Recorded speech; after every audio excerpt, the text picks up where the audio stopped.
Your torch goes out unexpectedly. You summon the flame primal and light it once more.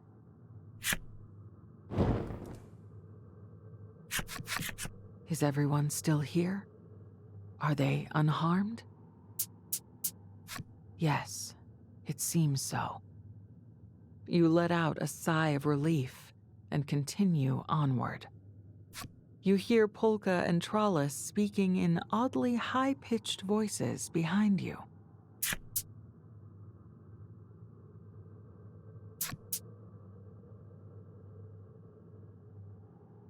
They want to turn back after you've come all this way?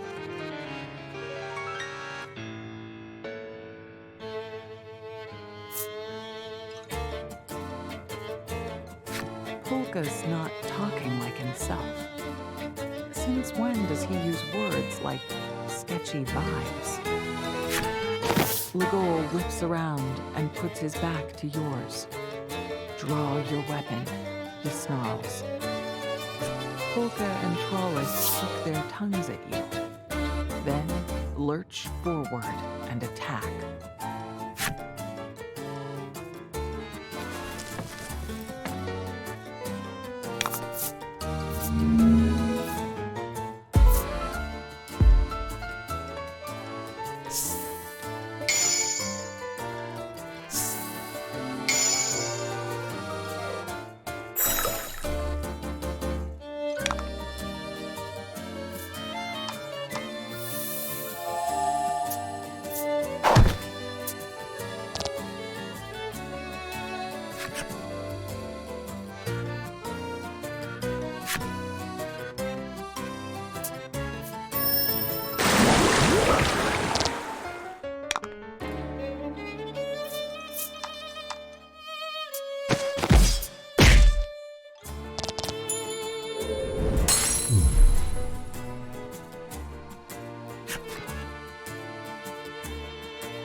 The impostors posing as Polka and Trollis disappear.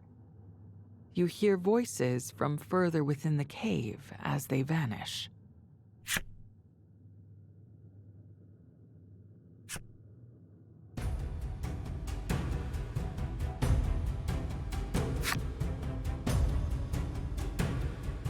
Frost primal? You repeat, your brow knitting in confusion. A confusion interrupted by the sight of Polka and Trollis walking briskly to your side.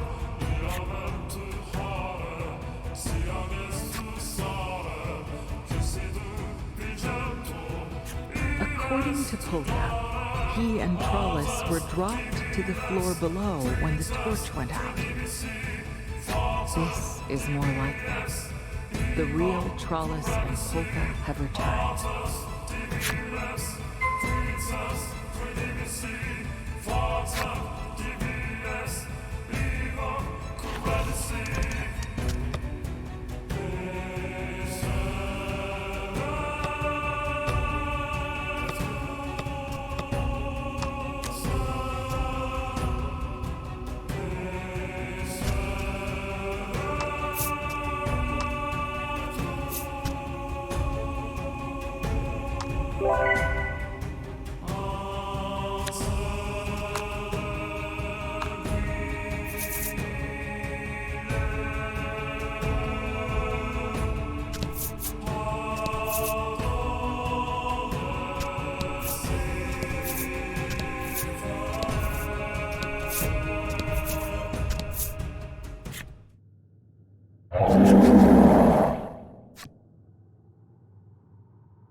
Your hand flies to your weapon instinctively.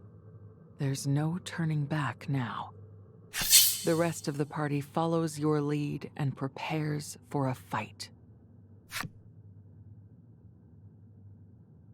Gladly, you signal to the rest of the party and charge into combat.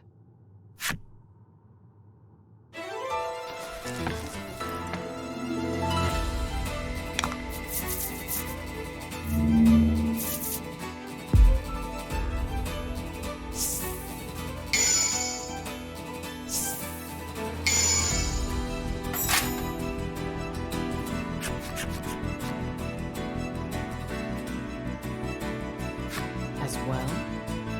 So, you aren't the first.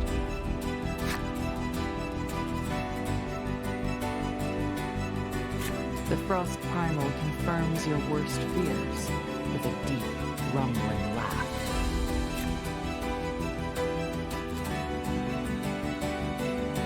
You let out a piercing scream that gives way to a howl of agony for those lost to this creature. The frost primal must pay. The frost primal is mighty, but if you work together,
The frost primal seems to vanish before your eyes, but you soon realize there are two fairies in its place. Ugh, here we go again.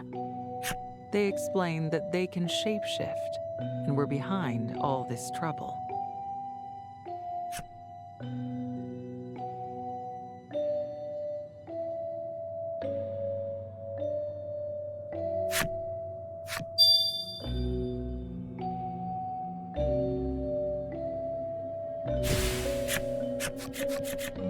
You ask if they truly did kill all the people of Icevale.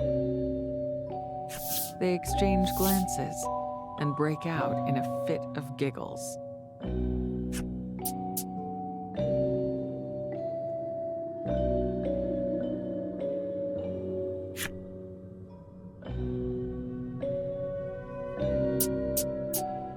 They let out an innocent laugh.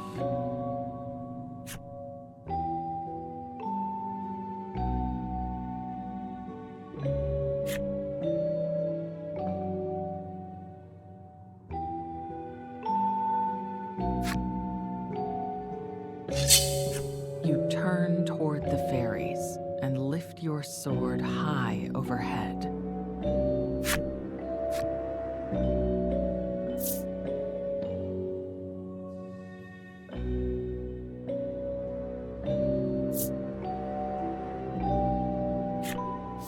Their laughter suggests it really was just a game to them.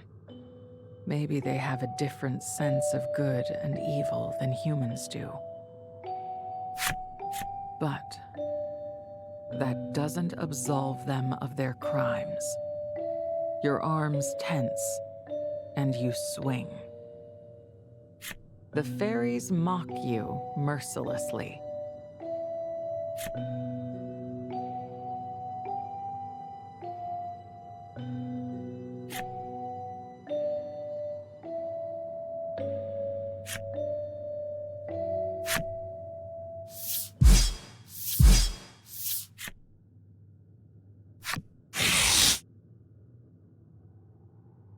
In one slash, Legol slices them cleanly in two, and their fluttering forms dissipate in the air.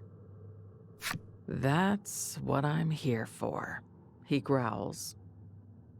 Well, you won't be making cards out of them now that Legol sliced them in half. Still, you have no regrets. You were going to cut them down yourself. Onward. Leaving, Trollis chirps, once again her usual chipper self.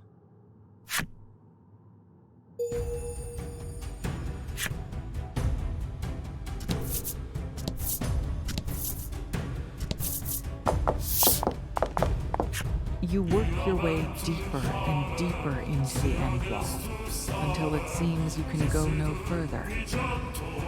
Polka suggests you return to the sand skiff, which seems as good an idea as any.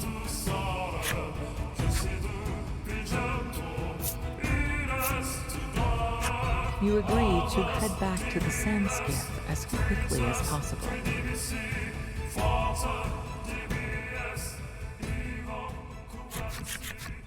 You exit the cave to find the blizzard has subsided.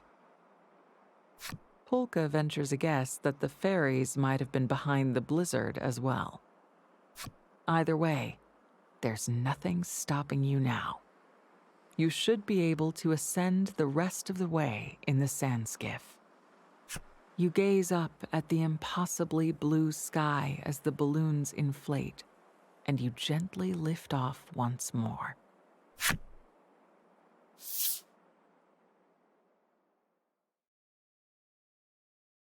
At last, you float over the top. You knew this wall was not the end.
Having made your way over the end wall, you are faced with a vast forest. Using a telescope Polka had been carrying, you search for a place to alight.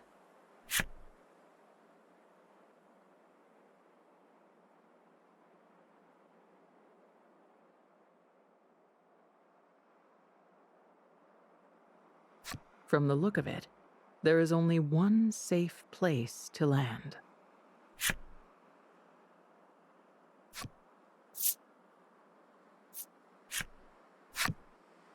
There was a ferocious monster lurking in the spot where you were trying to land. The key word being was, because you've squished it good under the sand skiff. The group, acting as though nothing oozy or squishy has happened, alights from the vessel. Almost immediately, you spot something glowing in the snow. Perhaps the monster was attempting to hide it there.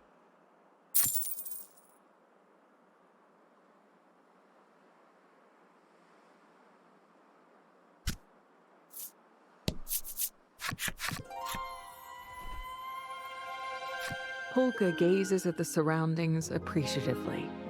He tells you that he has never seen a land so verdant in all his life. You can't argue with him. Greenery swathes the area all around you.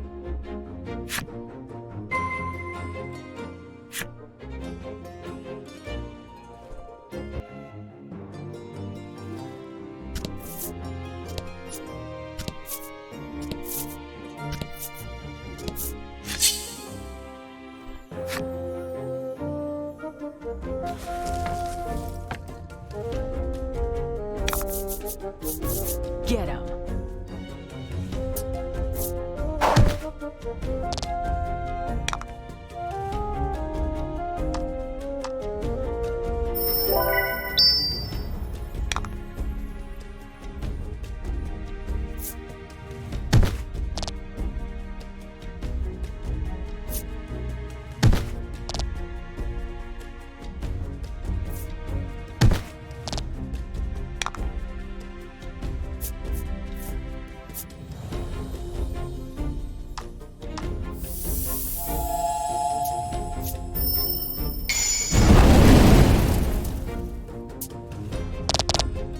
Sometimes you get lucky.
The group shrieks the words in unison. The cold is even more biting here than on the end wall. In no way could people live in temperatures like this. You decide to confer with the others on your next course of action.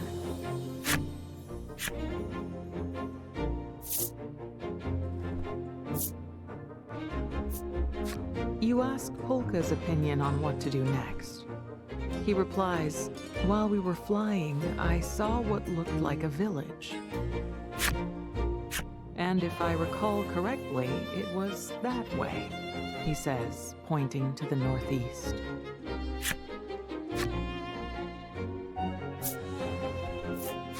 You ask Legol's opinion on what to do next, but he offers no more than a shrug and a grunt.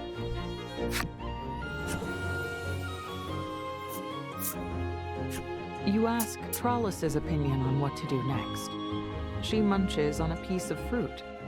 You're not entirely sure where she found it.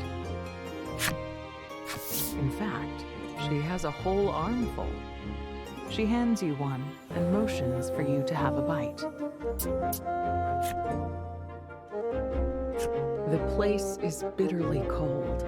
but it is replete with trees and greenery and delicious fruit like this. It seems that New Terra is as incredible as the rumors said. The group decides to go with Polka's idea for now, and sets off in the direction of what he thought was a village.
The monsters are hesitating for some reason. Take this chance to bring them down.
You discover a village nestled in a mass of trees. However, the place is quiet. Quiet enough to be off-putting. For caution's sake, you'd best keep your guard up if you're going to enter.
The group enters the village.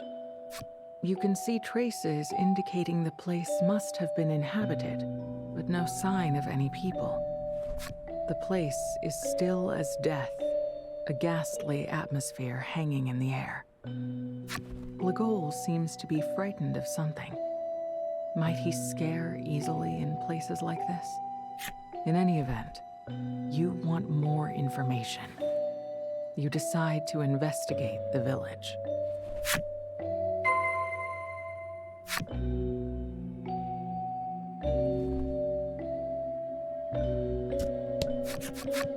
The walls are riddled with claw marks and bloodstains. Was this place attacked by monsters? Recalling the subterranean village, you cover your mouth and drop your head. Feel sick? Trollus asks, worried about you. With your eyes cast downward, you spot what appears to be a scrap of paper with a drawing on it.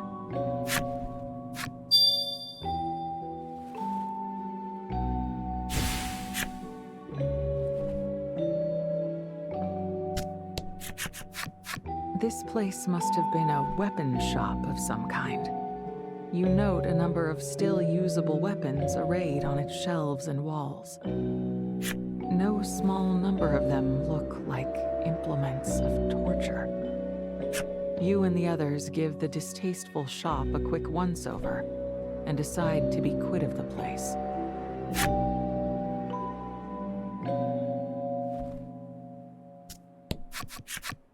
This place looks like it was an inn.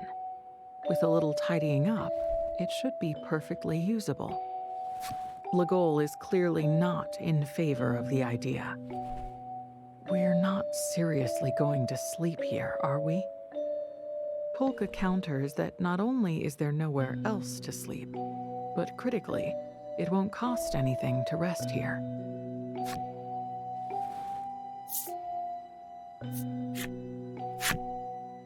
Having argued down Legol's disagreement, the group decides to sleep at the inn.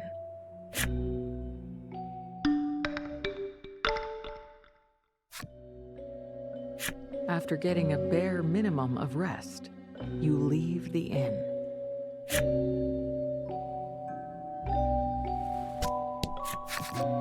Within the small building, you find some things that look like laboratory equipment, along with a sturdy-looking cage. Legol says, "Let's hurry and get out of here." The fright in his voice is plain. You suppose he really doesn't like unsettling places like this. You feel a bit of guilt at the thought, but can't help but find it a little cute to see Legol acting so unlike his usual stoic self. As Legol hurries everyone along, Polka inspects the equipment. He manages to locate a scrap of paper with some kind of drawing on it.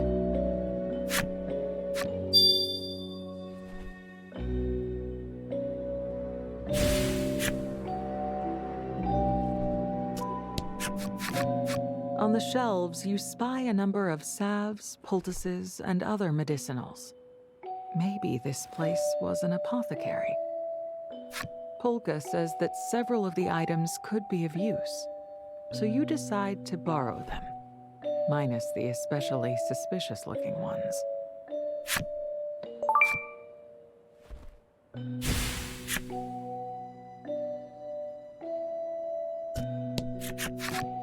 Upon the walls of the sturdy building, there is a single word written in crude lettering: help. Gazing at the writing, all the color drains from Legol's face, and he looks ready to make a run for it. You reach out a hand to comfort him, but as you do, you spot a scrap of paper at his feet with what looks like a drawing on it.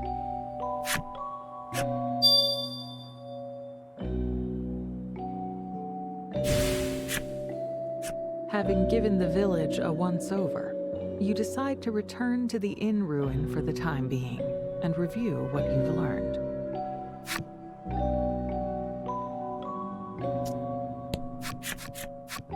However, you don't have a clear picture of what happened here. Absent any other ideas, you take the scraps of paper you found during your search and lay them out on top of a desk.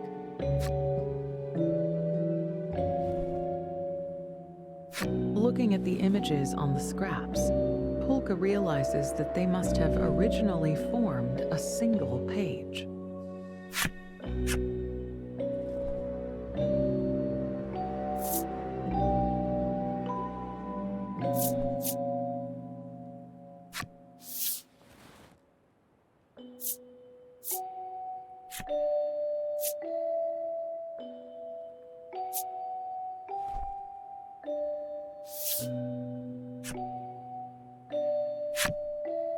Huh? Trollis says, cocking her head to the side, puzzled. You might have gotten something wrong here. After taking a brief moment to collect yourself, you decide to take another shot at putting the scraps together.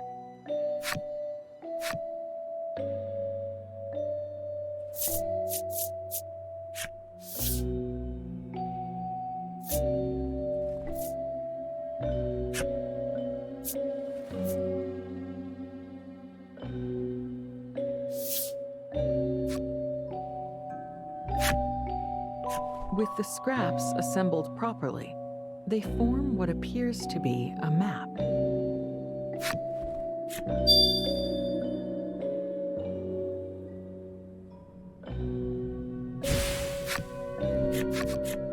Looking closely, you spot a flower drawn in one particular location. Something about it calls to mind a childhood memory for Polka.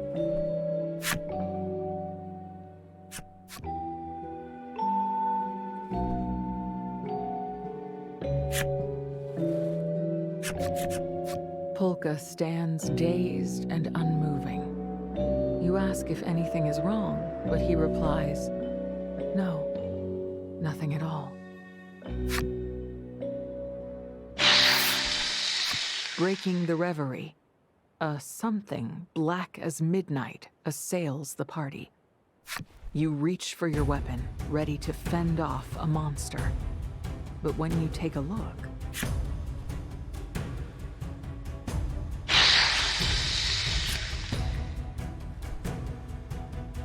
the goal's upbraiding brings you back to the moment, and you grip your weapon tight, ready to fight.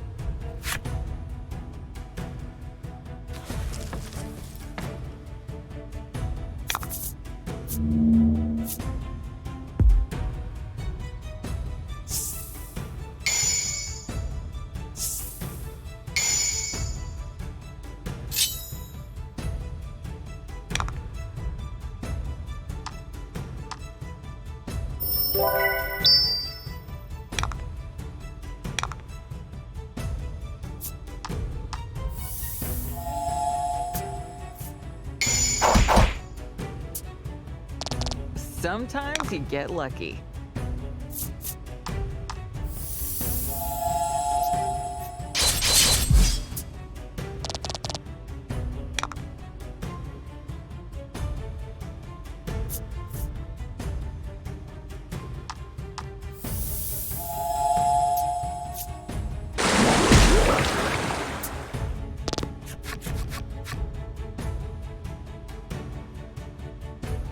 The monster-like thing's attacks are ferocious. Like darkness come to life, it steadily wears you down. Trollis seems to be feeling the same unease you are in regards to the creature.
You've managed to defeat the creature and hold a card aloft to seal it.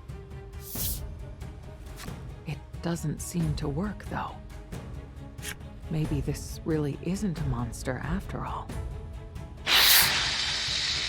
A little troublesome having to deal with all these unknown foes, isn't it? Exclaims Polka. The four of you decide to run for it. But when you turn, you find Steelborough soldiers blocking your path, trapping you. Perhaps they're in pursuit of those responsible for killing everyone in the Senate. Legol clicks his tongue.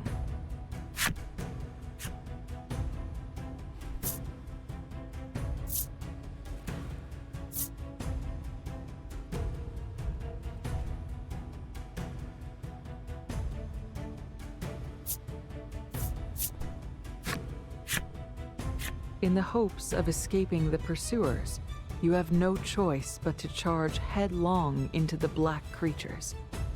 However, the Steelborough soldiers ignore you and start to fight with the creatures. The thought of just running for it crosses your mind, but the soldiers are still people. You can't just leave them to die.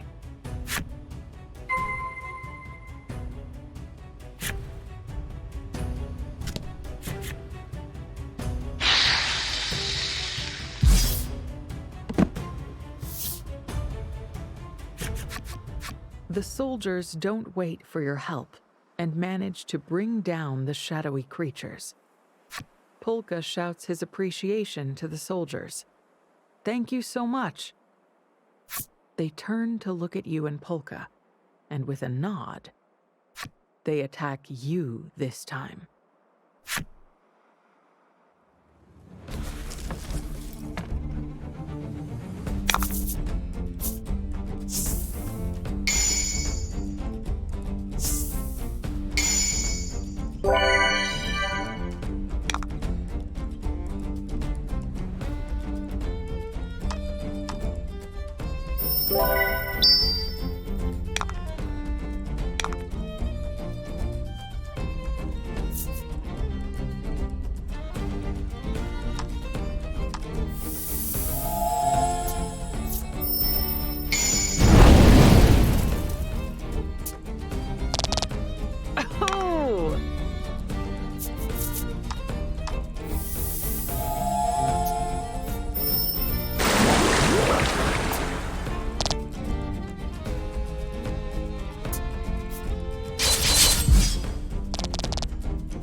You manage to defeat the Steelborough soldiers.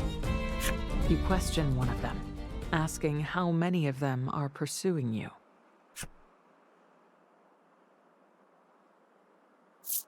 In the next instant, the soldier is back on its feet and rushing at you.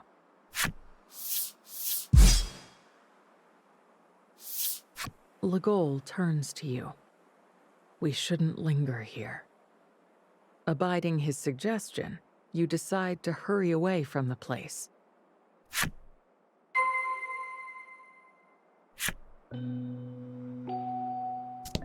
There is a ruin that looks to have originally been an inn.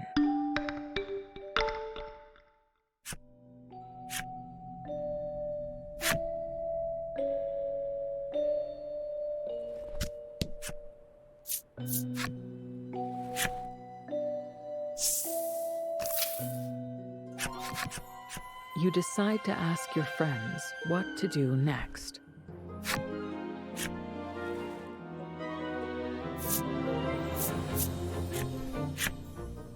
We should press on through New Terra, says Polka.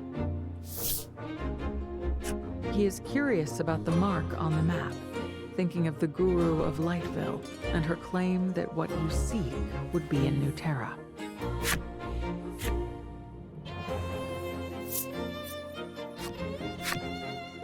New Terra's dangerous, Legol says. Now that we know, we should just go back. You can't deny the truth of what he's saying, given what just transpired in the village. Nonetheless,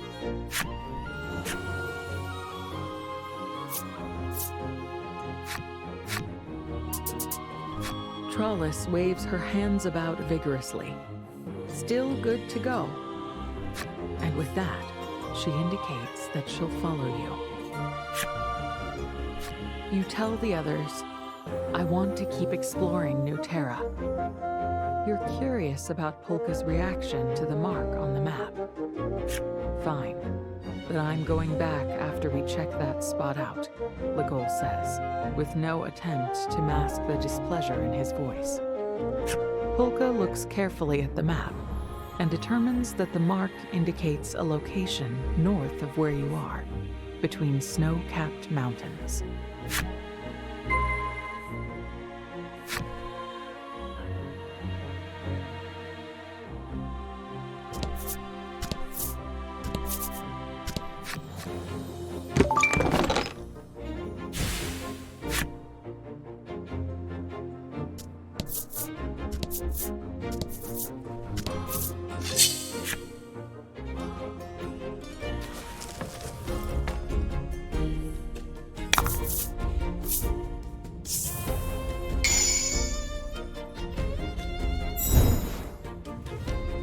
To battle.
return to find the source of the voice.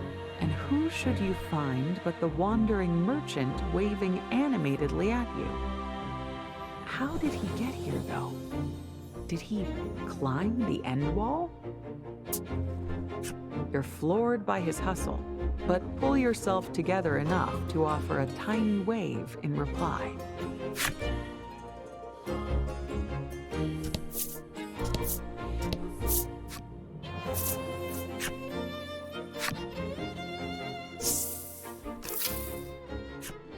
The merchant's eyes are starry and bright. This is his first glimpse of Nuterra.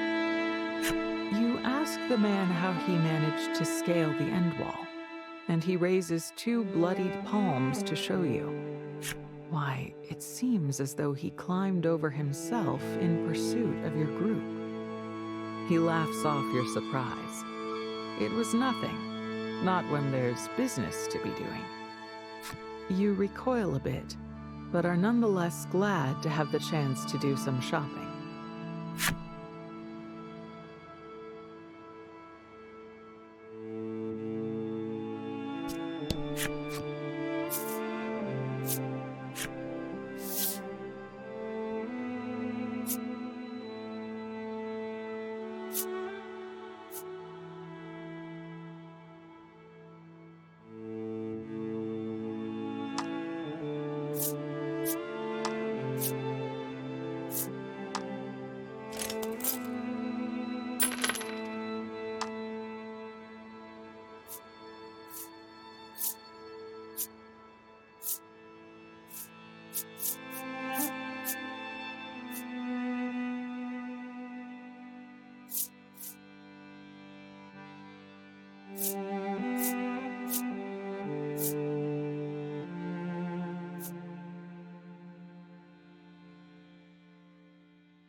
Need a room for the night? The innkeeper asks as you enter.